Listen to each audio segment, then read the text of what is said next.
Olá pessoal, bem-vindos a mais um vídeo. Hoje a gente vai falar sobre a geração Z, né? Os sentimentos que muita gente tem, né? De que é uma geração que está mais pobre, apesar de que, se você for ver os indicadores econômicos, em tese, no mundo todo e até mesmo no Brasil, houve crescimento econômico, né? Pelo menos durante uns 30, 40 anos, ainda a economia ela tem crescido, né? Pelo menos os indicadores. No entanto, a impressão que as pessoas têm é que, principalmente os mais jovens, é de que as dificuldades econômicas parecem estar cada vez maiores.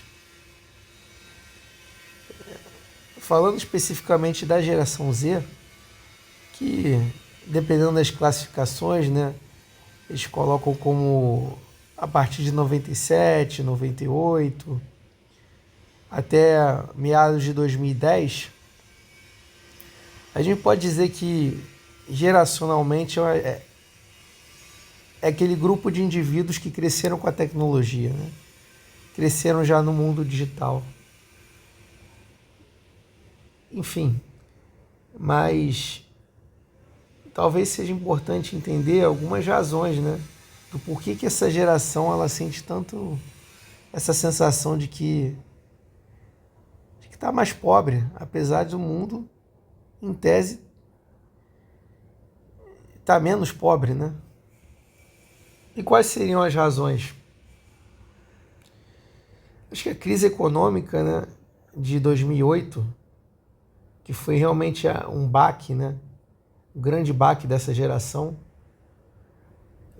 a crise nos Estados Unidos, né, do imobiliária de crédito, né, que gerou toda aquela quebradeira de bancos, o governo teve que socorrer, prolongou a recessão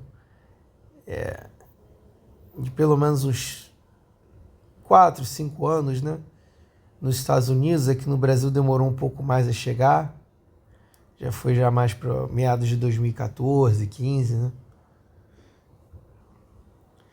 Que é justamente uma época em que muitos estavam adentrando o mercado de trabalho. Então, para quem realmente mais sofre é quem ainda está começando, porque a partir do momento que o desemprego ele aumenta para todo mundo, para se inserir no mercado de trabalho, você sem experiência, acaba sendo uma competição desleal.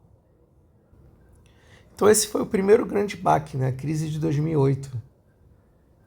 Agora o segundo, a gente pode falar, o mais recente, né, também, foi a pandemia de Covid, né, que também houve um desemprego em massa, houve precarização do trabalho, houve redução de salários,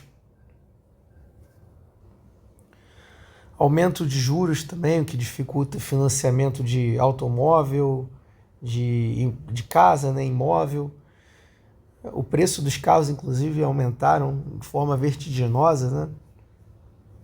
Também culpa da paralisação, né, industrial, mas também da financiarização do capital, porque no momento que os juros subiram, devido à injeção econômica, né, dos países, em colocar liquidez no mercado,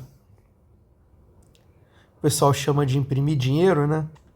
Os países acabaram aumentando os juros para conter a inflação e, como consequência, para o capital, para quem detém capital, né? Quem tem dinheiro sobrando, é muito mais seguro você ir lá e emprestar dinheiro para o governo, né?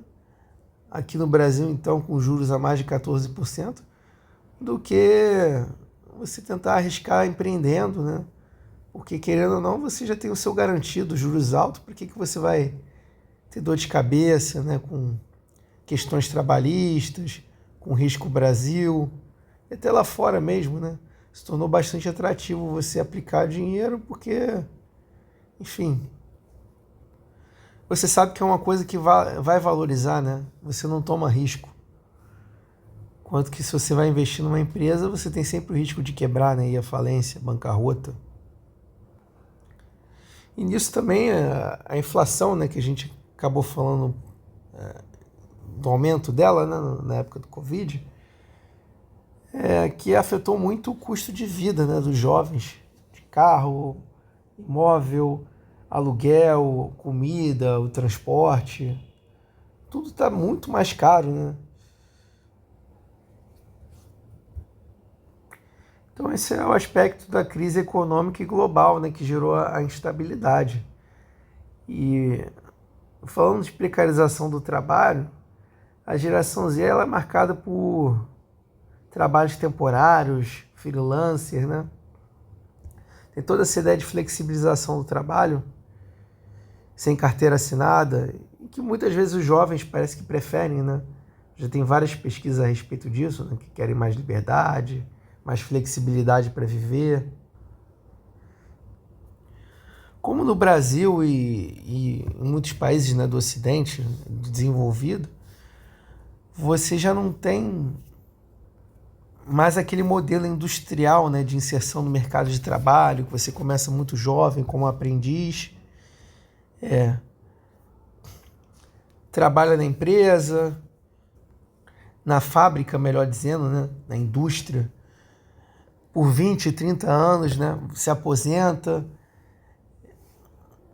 sendo muito bem remunerado, né? A gente pode falar de, talvez no Brasil, dos anos 60, 50, 60, né? Com um bom automobilístico. Você tinha o quê? 30, 40% da população urbana trabalhando no chão de fábrica e ganhando bem, né? Bons salários, né? Tem pesquisas que mostram que nos anos 70, com 2, 3 anos de salário, você já financiava um apartamento, né? Uma casa boa. As pessoas costumavam ter 2 carros na garagem, 3, 4 filhos, né? Isso virou até um meme, né? O pessoal gosta de postar, né? O que a minha geração dos meus pais tinham, com pouco estudo, né? Casa, apartamento, casa, terreno, carro, filhos. E a geração de hoje, com o ensino superior, não tem, às vezes mal tem, né? Mal consegue pagar um aluguel de quarto e sala. Então você tem essa questão da desindustrialização do país, o que faz com que os jovens de hoje em dia se submetam a trabalhos como de entregador, né? Motorista de aplicativo, sem os benefícios, né, que se tinham no passado. E a gente sabe que com a mudança demográfica dificilmente vão conseguir se aposentar, né? Vão trabalhar até morrer. Fora que é um problema muito comum, né, principalmente lá fora e aqui também, né? Você tem um endividamento, né, do jovem, o cartão de crédito, né? É muito comum, né? O pessoal, né, do Nubank, né? O pessoal que tem começa a ter acesso, né, ao crédito, que no passado não era tão comum, né, ter conta de banco e tudo. E dá aquela ilusão, né, de que você tem um poder de consumo bom, mas que na verdade a pessoa acaba se enrolando, né? É bem comum ver jovens, né, com nome sujo, por não ter esse controle, né, de gastos. Você tem também a questão dos empréstimos estudantis. Muitos jovens acabam querendo financiar, né, faculdade por meio do FIES. Lá fora também é muito comum, né, as dívidas para entrar na faculdade. Muitas vezes a pessoa ela se endivida tomando empréstimo e não consegue, se frustra, né, porque não consegue emprego na área em que se formou e acabam só herdando dívida, né? Fora a questão das redes sociais, né, a ideia de você querer apresentar, né, que você tem viver uma vida de aparências, né, com status, querer mostrar que você está consumindo, que você está viajando.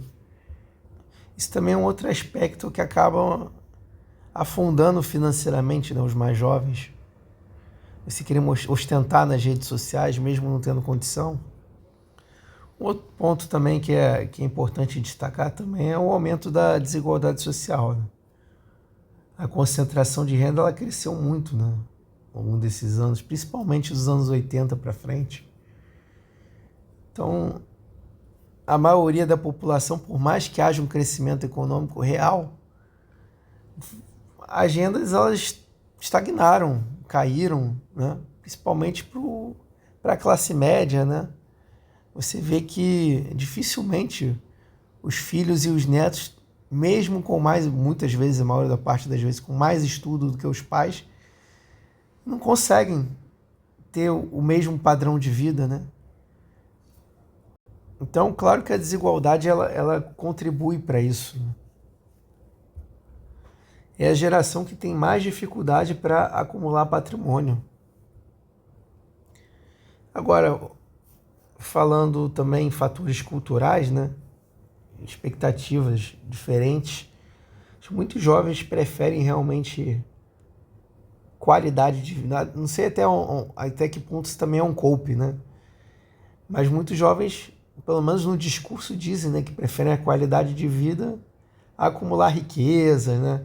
Não, vamos acumular experiências. Por que eu vou trabalhar 44 horas semanais, escala 6x1? Eu prefiro ter uma flexibilidade na minha vida, que inclusive os mais velhos entendem muitas vezes isso com preguiça, desinteresse. Mas, de fato, a gente pode dar o braço a torcer que, em alguns casos, realmente tem muitos jovens que são preocupados, né, com saúde mental, questões como propósito, né, ter mais liberdade. Então, isso muitas vezes também é um fator que pode influenciar nas decisões financeiras, né? Porque quando você é jovem, quando você tem mais energia, né, em tese, é aquele momento que você tem que dar o gás, né? Trabalhar, fazer bastante hora extra, né, crescer, tentar mostrar interesse, né, para crescer dentro da empresa. Mas para muitos jovens isso talvez não faça mais sentido. Enfim, essas são as minhas reflexões, né, a respeito do tema. Se vocês concordam, discordam, pode falar nos comentários. E muito obrigado por assistir esse vídeo, pela atenção e até a próxima.